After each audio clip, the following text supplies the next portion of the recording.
Farts. Old farts. Two old farts. Steve and Dave. Sometimes you find a diamond in the rough. Not this time, though. This is just rough. Two old farts. There is no better waste of time.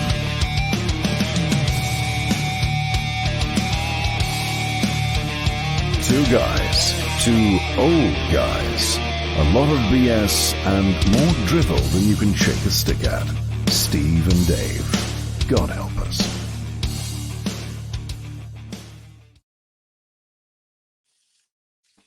Every time I see that, I gotta tell you, I get so excited. I nod off twice. I just love it. And Mr. World Well, Voice Harry Dole is the best. Yeah.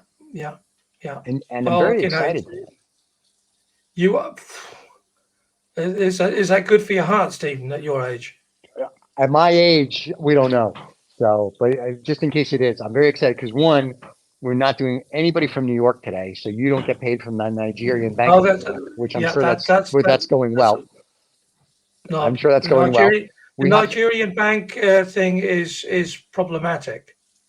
I read a book, and then I used to live around the corner from where our guest is. I used to live in Sedona, Arizona. And is that a song? Sedona, Arizona. No. Don't quit your day. Don't quit your day job. Okay. So anyway, I already have, Stephen. I am aware. So, well, and this is your day job, so don't quit it.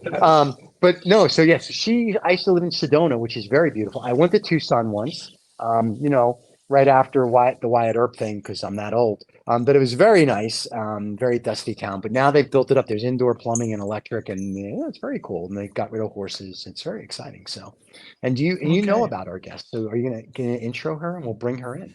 Well, I don't really, other than because we've had, as normal, I know as little as possible as I can about our guests, which makes them feel incredibly welcome. But I know. Yeah, Maryanne Chisholm from Tucson in Arizona. It's one of the few places that I can actually say in the US that I've been to. I went there once, but it was closed, so we went on to Scottsdale. Okay, but that's another story. Sure. But anyway, there you go. And there she is. There's our Maryanne. Hey, Maryanne. Good afternoon. Good morning. Good evening to you. Good evening. Good morning. Good afternoon. It's always somewhere. In Tucson. Yeah. It's like 7 o'clock in the morning, or is it 8 o'clock? Because I know you guys don't do the time change there. It's 8 o'clock. Okay, I don't feel so bad then, because Arizona, they don't fall back, spring forward. They're just like, you know what? You stay with us, America. So when I lived there, I had to be cognizant of the fact. Yeah. Yeah. And by doing that, they've made it harder to change days for every person across the world, because we're the ones that don't. So we end up having to change for everyone else. It's totally pointless.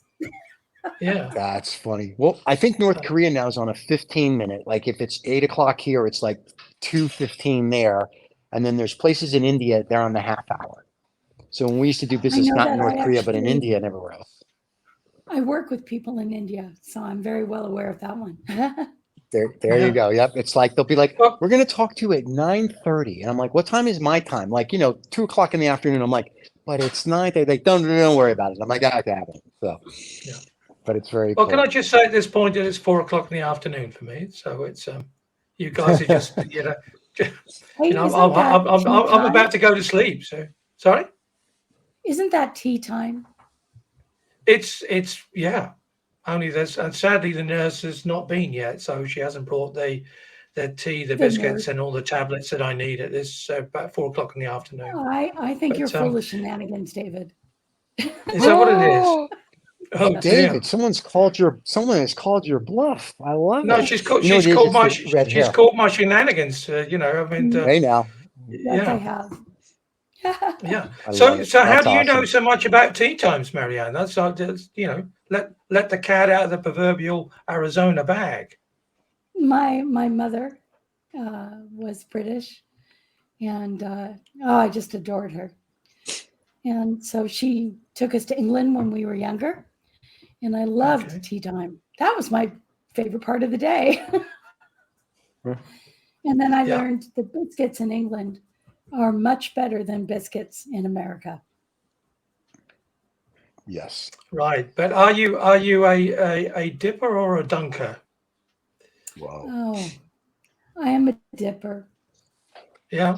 I Yeah, you don't go like to the very last moment of the dunk and then get it out PDQ. No, I think my husband does that, but I, Oh, by nature, am a dipper, not a dunker. yeah, yeah.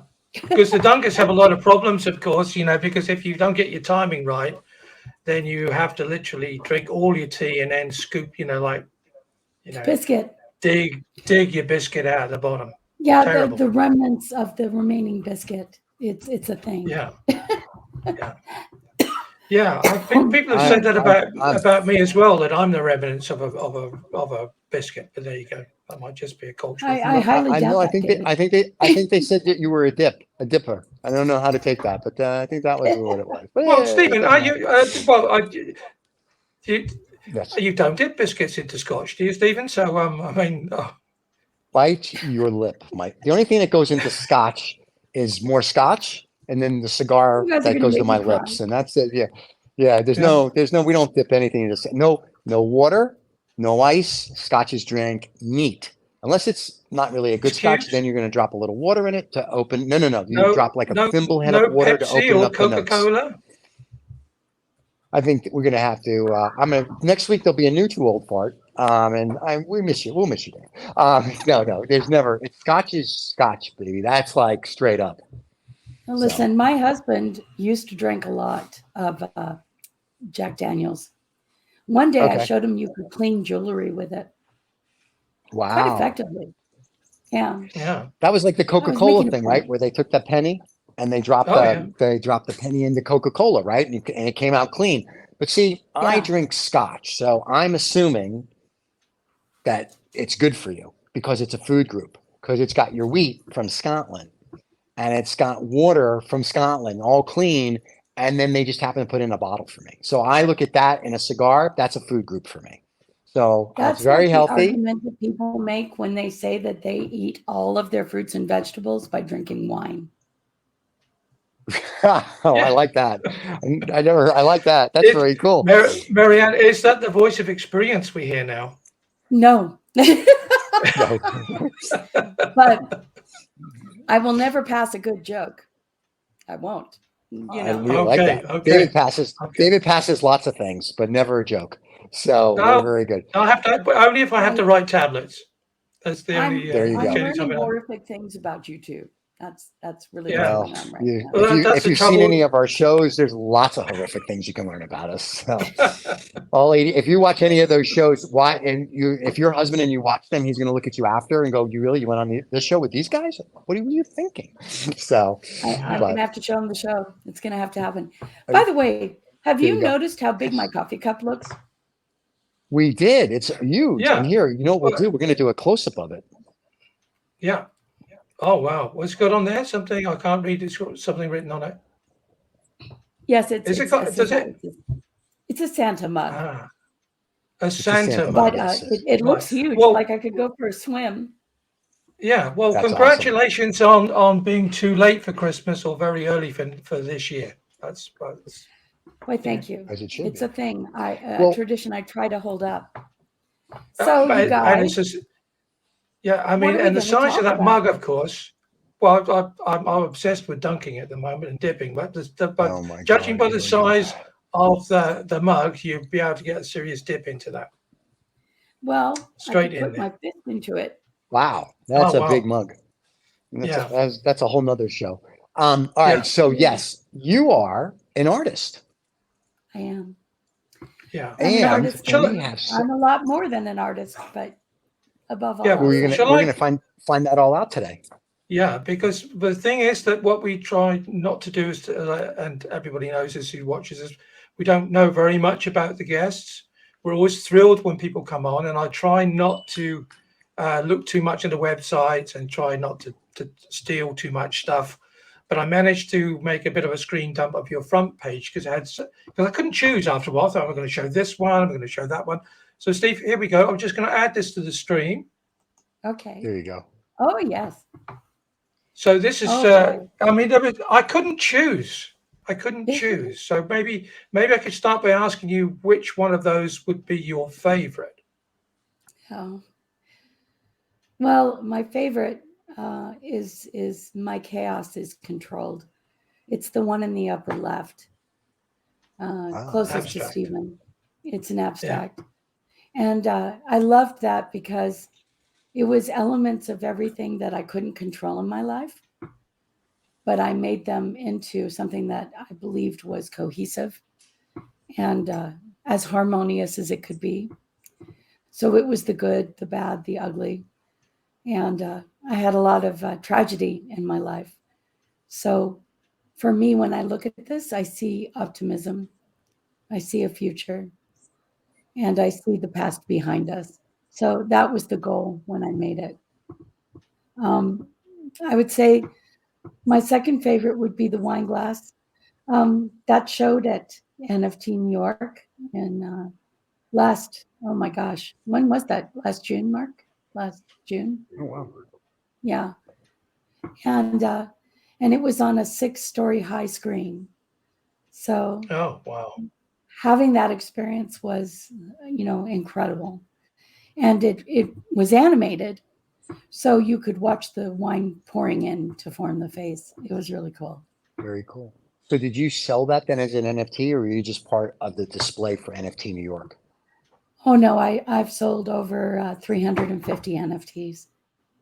Very nice. And Very, very nice. yeah, and it's and I've met a great community in the process. I really, really love that community of survivors and people that are willing to take their art to a place that they didn't understand before.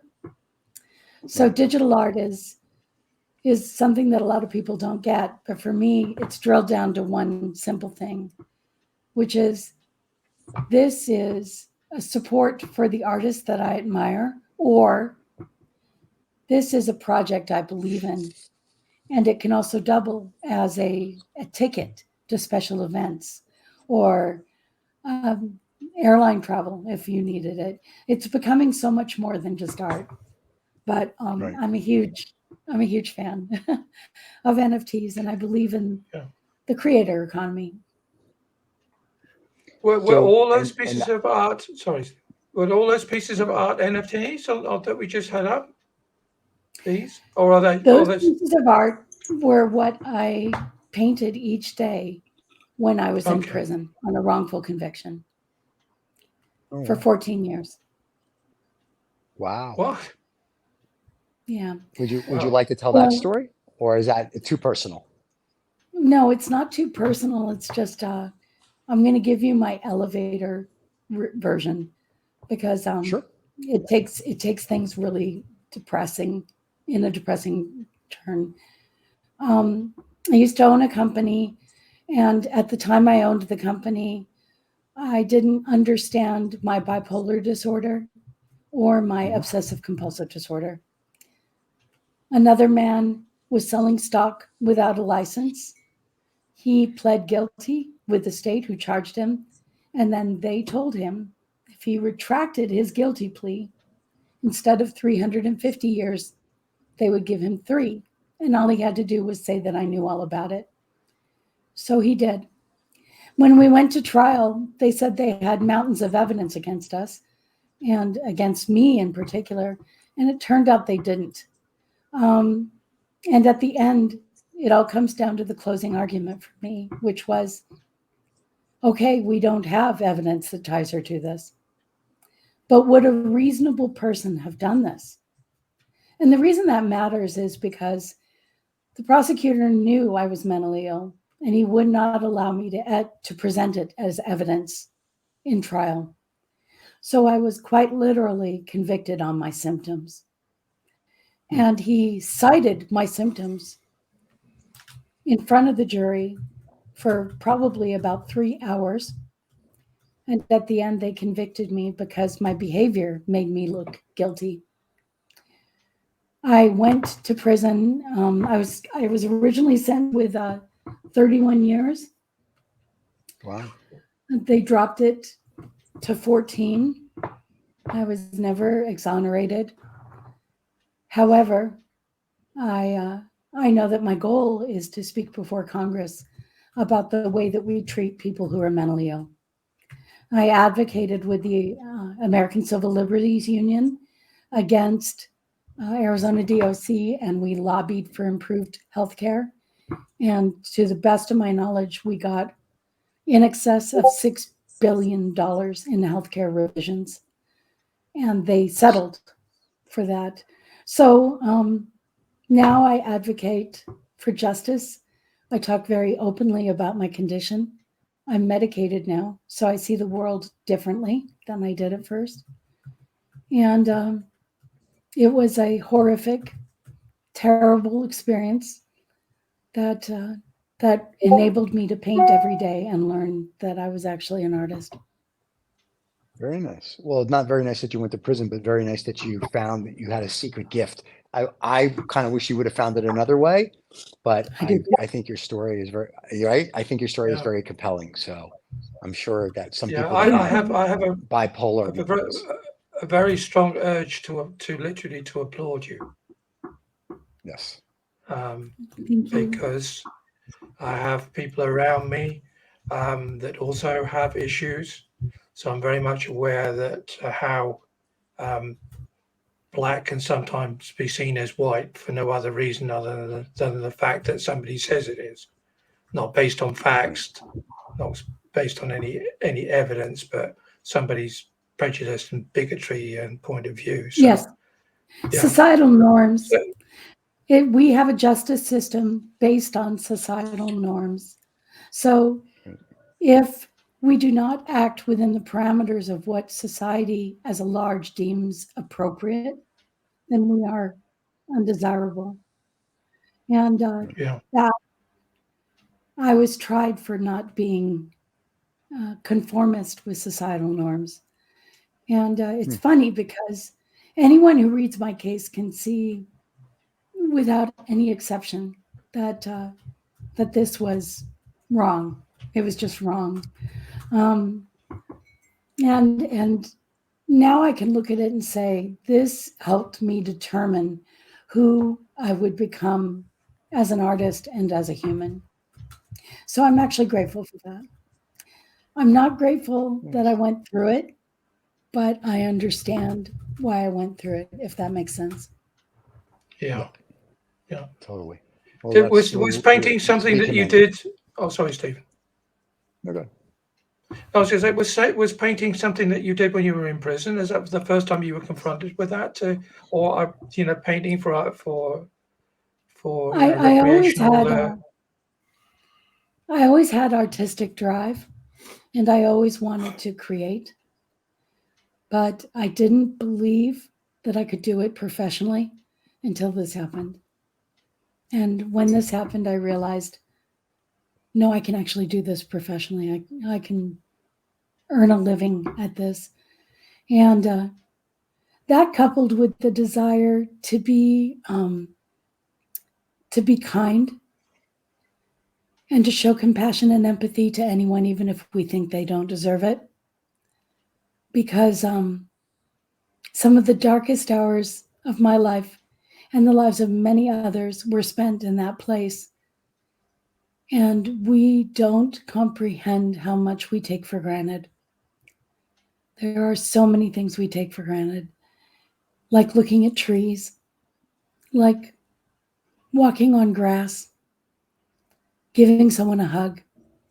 Those are things that weren't allowed where I was because we weren't worth the water. There were a few trees up at like visitation where visitors would come.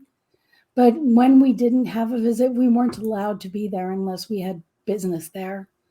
And I missed that. When I got home, the first thing I wanted to look at was green, and obviously to hug, just to hug and hug and hug.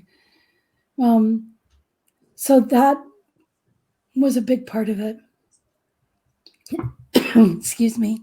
Still working on recovering my voice. Yeah. From the holidays. No, like I said, you Yeah. should be commended.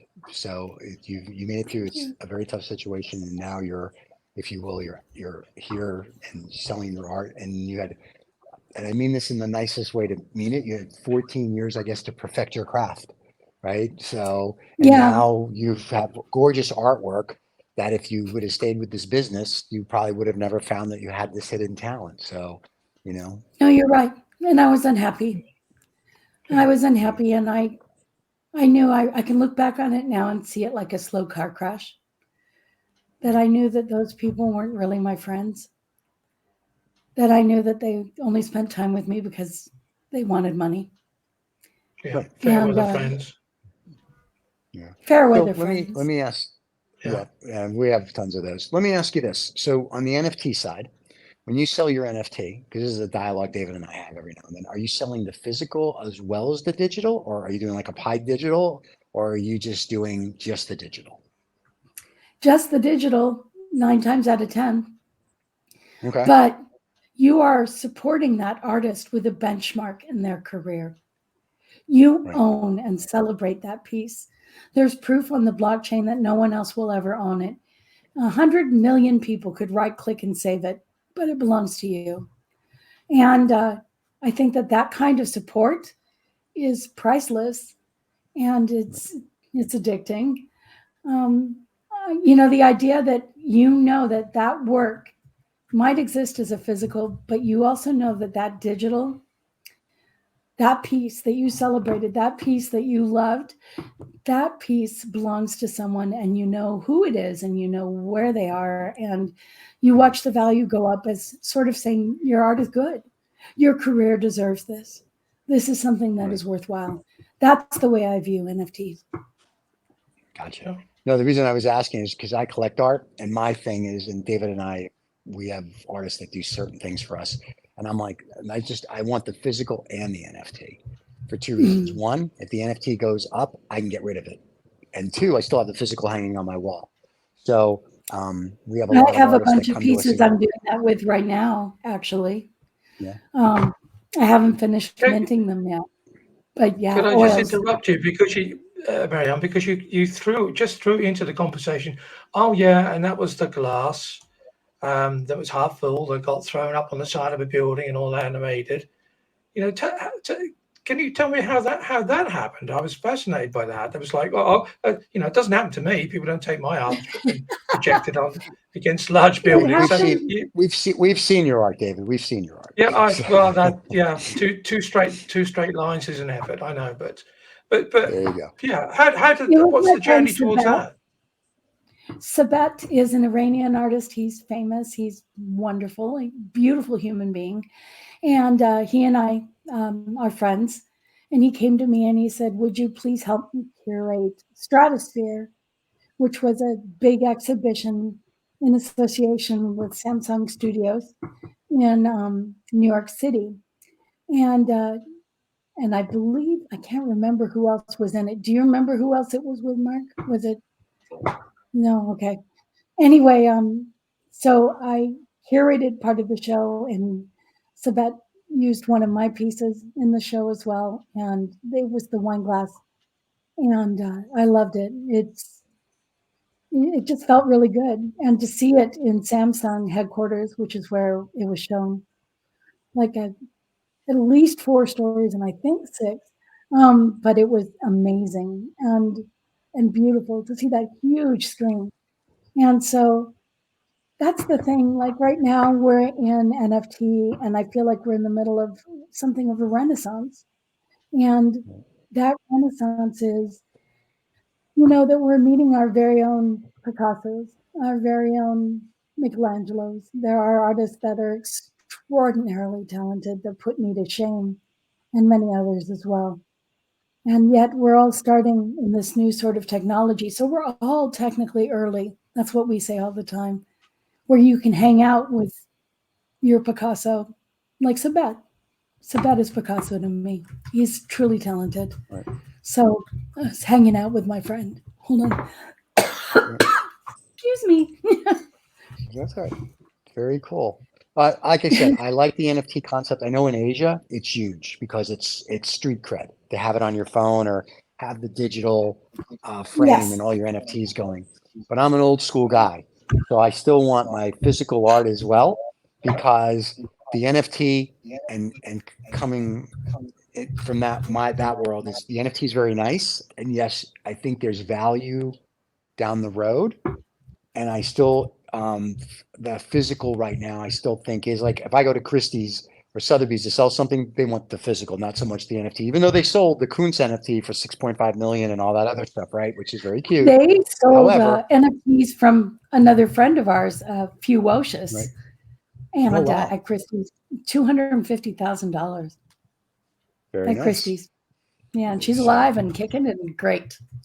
But And see, part of the thing, but part of the issue, if I may, and I like the concept. I think it's still evolving. I think in 5 years, I think NFTs will have their place in the art world, where you talk about pick a painting out of history, and NFT will have the same. I think right now, because people look at it, it's all tied to the crypto. We call them algorithms, not a currency, but it's all tied to that. When you can do NFTs where it becomes almost like using my Visa card and it's no big deal, then I think it becomes more mainstream, where, grandma and grandpa can go buy an NFT because they can't afford to get, if you will, the art.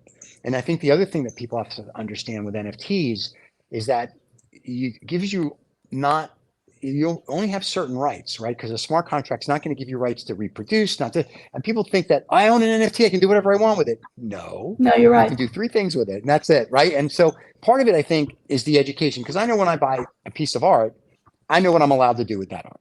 Full stop. I know. When you buy an Okay. NFT, everyone's like, oh, you know what I can do with it? You can do absolutely nothing with it. You can look at it and you can enjoy it. You can show your friends. You'll put it in your digital frame. You're done. And I think there's an education process still for, let's say, 90% of the planet. And that is the A part. The B part is, I think it has to be easier to purchase. I don't want to open up a Wait. Meta wallet. I don't want to get this kind of a wallet, right? I don't want to go 500. I want to go, buy me this thing. Good, done. Send it to me. I'm done. And you're Well, good. And I think actually, when they're it gets that doing easy, that. you're good. OpenSea and Maker's Place. And I don't know for sure about Known Origin yet, but you can use a credit card and just buy it. Well, we know OpenSea because one of our artists is always asking him to take the NFTs down because he didn't authorize it.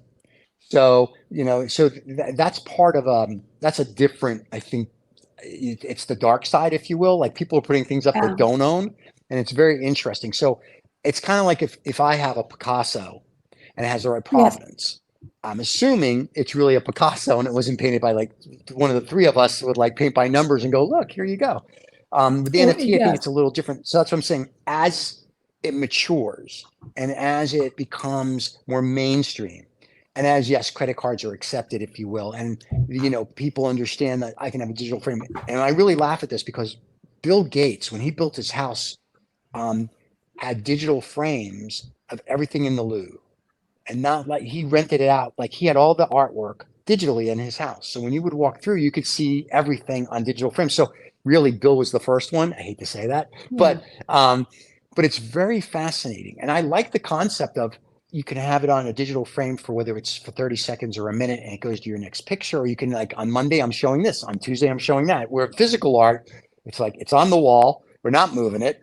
Good luck. It's like, put the next one over there. So I do like the NFT concept, but I want it to mature just a little more. So buying and selling is not an event. And I mean this in the, not like I'm to poo-poo OpenSeas, but there's legitimate art brokers or art dealers, whether it's Christie's or Sotheby's, not saying that they're the most legitimate, but for the most part, but somebody where you go and go, hey, Maryanne, I want to sell this. And everyone's like, oh, Maryanne's the right person. We know it's boom, boom. And that's more, I think, when it gets to that stage, I think then you're correct. I think NFTs will explode like nobody even knows yet. And not the Bored Ape. I think you're right about I that. mean, like real art. No, I agree with you. Yeah, And we all actually agree with you. yeah. I mean, we're a little bit I'm down done the then road for the as day. well. Thank you. Yeah, but we know what the issue is. That there's like, when all the Bored Ape stuff started, I mean, they hadn't even bothered to check their own T's and C's. And if you look at it, what these people are paying millions of dollars for was for nothing. Nothing Yes. in there in any of the smart contracts said, where it was from, who it belonged to, what you could do with it. So yeah, we were openly encouraging all our artists that we were involved with Just like, say, at least get your smart contract sorted out. At least Yes. decide, what you're going to do and how and what you're going to be happy with. Can I buy the NFT and display it? Fine. Can I buy the NFT, make a cartoon character out of it and make a lot of money? No. Can I buy the NFT and, do merchandising with it? No. And, none of that for a lot of artists to date has been sorted out. And yeah, there's going to be, in good old sue them first, talk to them later America, there's a lot of that just queuing up, waiting to happen, I'm sure. Because there's It's just true. so much stuff that's been pirated. But Bored Ape does allow you to use the NFT and create a cartoon from it. Seth Green is doing that. Yeah, but that's just one illustration. Their T's and C's are so vague of what Yeah. you can and can't do. So Yeah. and nobody's asked them that question. I mean, okay, so I buy the NFT of your class, fantastic. Which to be honest, I'd be proud to own. And then I'm saying to you, right, I'm going to do a whole load of merchandising with that. Are you getting paid for the merchandising? Is that in your smart contract? No, because I keep limited rights, so you can use it for anything you want personally. It could be, Yeah. it could be in your home. It could be at an event you throw. Let's say you were doing some sort of wine tasting event and you wanted that up there. You could use that. You can. I'm much more lenient than a lot of other artists, I guess. But if you decide to merchandise, I probably would let you in exchange for a commission. A lot of artists wouldn't allow you to do that, but I'm different than a lot of artists. So, But the issue is that the smart contracts don't cover the fact that I'm not allowed to do it. That's the naughty part about it. That's the naughty thing about it. So you can say, "Oh, please don't do that, David." Slap on the wrist, etc., etc. And I'm saying, "Yeah, well, I've got the NFT, and it doesn't say I can't make 1 trillion T-shirts and sell them." And money. You've had your money. I bought the NFT. You're not getting anything else from me. Yeah, that's true. We are great fans of NFT. Don't get us wrong. We are great fans of NFTs. That's how Steve and I met. So it's not like we're like anti NFTs. Completely opposite. No, but, there's a lot of debate, and we should keep debating. Yeah, absolutely. We've been trying to step through this minefield for the last 8 or 9 months. So it's I'm in it now for 2 years, and Very cool. boy, there's ups and there's down, and the ups are epic, and the downs are catastrophic. Right. Am I going to make it? Can I survive? Will this happen? You go through it each time. But I am in a phase where I'm selling my physical oils with my NFTs. I have this Cubism collection I'm doing right now that I'm passionate about, and it's under review with Sotheby's. So very nice. I think, fingers crossed. Doesn't mean I'll get in, but it's nice to have them look. So, yeah, I think that not a lot of people can say that. Yeah, true. Right? Not everybody says Sotheby's looked at my painting, my art, my sculpture, right? So just the fact Sotheby's is looking at it is high kudos. I have told myself that too, and I'm not exaggerating when I tell you that it's humbling to realize how incredible that company represents. The masters, the greats. Why would anyone want to look at me? Is honestly what I thought. Right. But because I think because you had 4 stories or 6 stories tall advertising your art on a building in central New York, probably said, "Oh, who is this artist?" Somebody may have seen it. I think that may well have. I think you're right. A few art critics. I'm assuming you're right, though. I don't know if it was Stratosphere or one of the other ones. I was in the Milan Fashion Week a couple of years ago with a Dress Me event at the MADS gallery. So Mads Milano. And that was fun. I've shown at some amazing places, and I'm truly honored and blessed to be an artist that has exhibited like that. Are It you makes making me. digital clothing, Maryanne? Are you making digital clothing as well or not? Your I patterns and your am, artwork? but it's not my linear focus right now. But yes, you can buy merchandising with my art on it. It's actually in my link tree, which is, on my profile on Twitter. Wait, but we have a website here that David's been scrolling for the last 35 minutes. So if they go to your website, can they buy stuff there? You know what? They can't buy the merchandise there, but I will give you my link so we can just append it somewhere. So I just Okay, put it we'll, in. we'll post it in the YouTube interview. We will put the link. So as David likes to go, everybody down below can get there. Sounds good. Yeah, right. And it'll be great.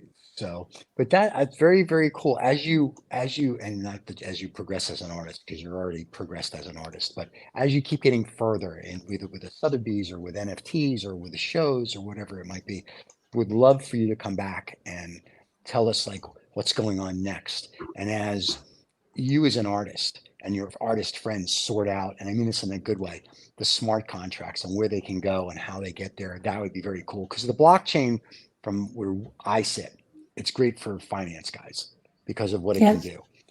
And I think for artists, it's also very cool, but it's one of those things where it's like I keep going, it's at its infancy. So, and you really, it's not buyer beware, but you got to really know what you're buying. And that's why I'm saying if there's legitimate art dealers and brokers that start getting into it, I think that's cool. But you see, if I was Sotheby's, I'd be like, you got to sell both the NFT and the physical. Because to me, it's just that it's the double sensation and I can make more money. And I like that, right? And then I may love the physical and I want to get rid of the digital or vice versa. And I'm going to go back. So really, it's a twofer. So, it's a way to No, make, in I my agree. mind, more money. I totally agree. Like, I know that I'm sitting here thinking about raising my prices on my Cubist pieces because, Right. they're actually a really good price right now. I was had my mindset in the crash because of the FTC thing, but now I'm Right. thinking, no. I don't think you should ever sell a piece of art where you're stressed afterwards going, I can't believe I Right. let that go for that price. So Yeah, yeah, I agree. it's a fine line to walk because you don't want to alienate your audience, and you want Right. them No, to but know if that. you want quality, you have to pay for it. As simple as that. Yeah, So it's true. what do you have sort of a ballpark price for some of your work from your Mhm. original paintings? Or you rather not Right quote us on now, the show? yeah, right now my Cubist paintings are going for $1,500 each, Yeah. Okay. and it's a good size. It's a 20 by 20. Oh wow. So you can get an NFT and my painting for 3,000. If you want just the NFT, it's 1,400. And that allows the 100 for shipping, and then the 1,400 for the painting, or the 1,500 for the painting itself. But Gotcha. right now, you can buy my NFTs for 1,400 on Maker's Place, and my floor right now is my fine art floor is 2 ETH in general. But I'm trying to work with people through the crash and let them know that we're all hurting, and I want Right. to remember you from this time, So I'm being more open with offers than I would normally. But I also know that we're not going to be crashing forever, and soon we're going to pull up, and then my pieces are going to go back to being like 4,000 and up. So I'm not going to lie and say that I don't look forward to that. I do. Because it would be very nice not to worry about bills again. But I I think am I so think it's grateful going for to take a little everything. while. I think it's going to take a little I'm while sure for it will. crypto to get itself back to mainstream, just because the fallout from FTX. There's about 30 hedge funds that are now bankrupt. There's 30 companies that are bankrupt. There's much more. There's sports teams and sponsorships around the world, from basketball here in the United States to Formula One, that everybody was putting their name on, where they had naming rights for arenas and whatnot, that are now gone. So I think the business people, they're stupid, because Wall Street will sell them a load of crap and they'll just buy it. but the people who remember are going to be a little leery, I think, this time around. That's why I said once it gets to the point where it's like, oh, I have a credit card, I can buy this, and it's not a hassle. I think that's where you'll see it explode, because then it's going to be like, oh, we were at this gallery, and if I go to a gallery tomorrow with my wife and I see a piece of art, I go, here's my credit card. They go, thank you, and I either take it or they deliver it. Very simple. With an NFT, it becomes this. It's this and I think once that gets simplified or dumbed down, if you will, I think at that They're point, definitely then yes, it moving can to be very that. mainstream. Don't underestimate the crypto or NFT market, though, because they have put trillions of dollars into this. Companies all I know. over the world, Fortune 100 companies, Fortune 500 companies, trillions of dollars. So I think it'll come back sooner than we expect in that regard. But you're right. One guy, no transparency. The damage he did to our economy and to the crypto markets was unfathomable. So I would think it would be with good purpose to think about it cautiously in the future. Yeah. And it'll be interesting to see how it'll come back. I know Binance is trying to be whatever, but really at the end of the day, at some point, mainstream is going to be, it's either going to be the New York Stock Exchange or NASDAQ or the LSE or somebody who's going to be like, okay, this is the exchange, assets are backed, and you've got to go through a rigorous process and not a, hey, we're in the Bahamas and we're going to, because you have a Bahamian crypto coin, let's come here and hang out with you and we're going to make the Bahamas the greatest place on the earth.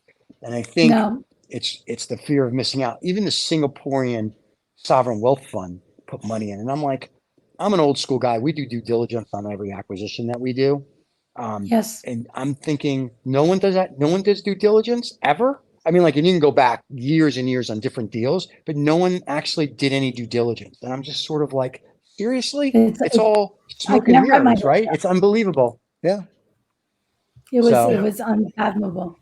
Yeah. yeah. So hopefully it comes back by the end of the decade, and it comes back though with good. I know people are like, oh, we don't want to regulate. The regulators already know what they're doing, so stop with that.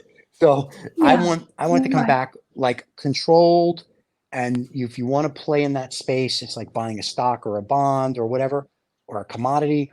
At least the public is protected, and it's going to be like, oh, this is a legitimate company, not like, I'm wearing, not that I didn't care they wore a pair of shorts, but like, hey, we're in the Bahamas when there's no regulation type of thing. And there was the one in Korea that did it. There's the guy in Japan. So it keeps, for the crypto community, apparently they have very short memories. This keeps happening. I mean, FTX was the greatest financial implosion, even bigger than Madoff and Enron. So it's reaching out everywhere. And I think they don't even know how vast it is yet. But I'm hoping the next 5-6 years they get it to a point where, like I said, grandma and grandpa can come in and buy things and be like, oh, okay, I get it now. Like I said, if we go to Sotheby's and want to buy something, it's very simple. Wire the money or give them a credit card, right? Yeah. That's how this should be as well. And if you want to use crypto, I know everyone will take it, but if you're not into crypto, but you like your NFT or you like whatever, they should be able to buy it. It's like, boom, just like buying anything else. And I think that'll Boom, help. boom, boom. No, I agree with you on that. And I think Yeah. that's actually long overdue, Yeah, I can't see. Soon. Oh, hopefully. wow. Thanks, Hair. Making an appearance over Your hair there. looks great. David. Yeah, Yeah. no, here. There you go. It's David's fault. There, we'll zoom in because of the hair. So, but my offer still, seriously, as you progress, and especially if you get the Sotheby's thing, please let us know and come back. I would love, yes, please. love to like go through that and show us the art. That would be awesome. Yeah. Well, the because art this will go is, on podcast featured and on the YouTube, link. The Okay. link I just gave you guys, that art is featured there. I'm Which gonna is be down here. linking more. Yeah, It's down the here. link is down here in is in our ticker tape. As you can see, it's HTTP linktree/MC_artist. Yeah, see, we're on top of things because we have to say that because the people on the podcast, they're going to be too lazy to go here and look. So the people that are watching can read the ticker tape and see. So, but it's very Yes, cool. very Well, good. I'm so glad we got to spend time with you. You are fascinating, and we should spend more Yes, time with you. absolutely. So, as you do more Please come stuff, back. please let us know. Yeah. I will. Thanks, you guys. We It would was love lovely it. meeting you both. Thank you so much. It was lovely meeting you too, my dear. Thank you so much. Bye. And David's going to play an outro. And she left us, David, so you didn't get to say anything nice to her. Oh, she was But we'll still play the outro. lovely. Yeah, fascinating. She was lady, beautiful. Stephen. She was. I liked her a lot. She did great. And just for everybody's sake, her website will be down below. If you like this interview or you like Two Old Farts Making Noises, don't forget to subscribe to the show. Don't forget to like the show. Tell a friend. If you don't like it, keep your mouth shut and don't tell anybody anything. And other than that, once again, everybody, it's been a pleasure killing 47 minutes with you.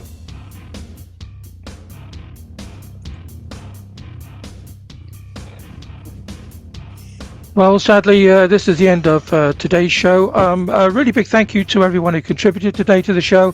And of course, thank you to my co-host, Stephen Oldfart. I'm David Oldfart. Don't forget, subscribe to the show and get all the latest updates from Two Old Farts Making Noises. And if you tune out early, you miss David and I dancing. Everybody, have a great day. Cheers.